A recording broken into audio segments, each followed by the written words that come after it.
मुंबई आणि परिसरामध्ये सीएनजीचा तुटवडा। गेल कंपनीच्या सीएनजी पाईपलाईनमध्ये बिघाड झाल्यामुळे रिक्षा टॅक्सीच्या लांबच लांब रांगा।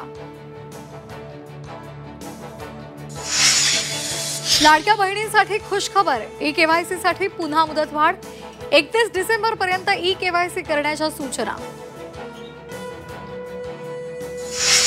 नगर परिषद आणि नगरपंचायतीसाठी दाखल उमेदवारी अर्जाची आजपासून छाननी। वैध उमेदवारांची यादी जाहीर होणार। 19 ते 21 नोव्हेंबर दरम्यान अर्ज माघारी घेता येणार। स्थानिक स्वराज्य संस्था निवडणुकीमध्ये राजकीय विचारधारेला तिलांजली।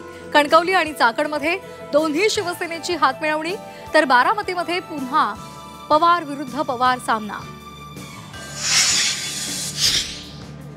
शिवसेना उद्धव बाळासाहेब ठाकरे पक्ष मनसेची जागा वाटपासंदर्भातली दुसरी बैठक येत्या 2 ते 3 दिवसांमध्ये होणार।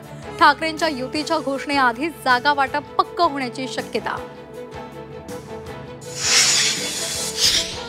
कल्याण डोंबिवली महापालिकेमध्ये आग्रे कोळी महापौर करा, अन्यथा समाजाला दुसरा विचार करावा लागेल।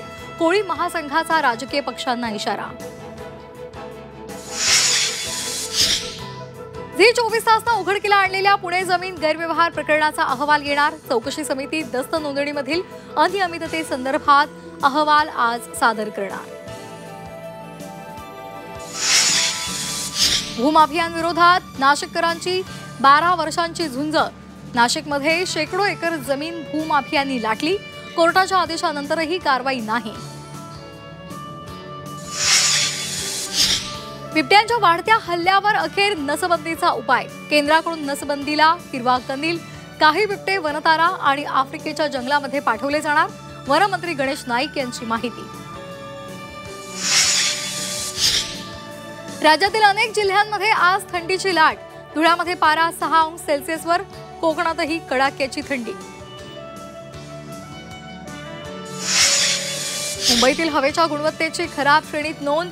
देवनार, त्याचबरोबर माझगाव, मालाड आणि गोवंडी या भागामध्ये प्रदूषणाची पातळी सर्वाधिक।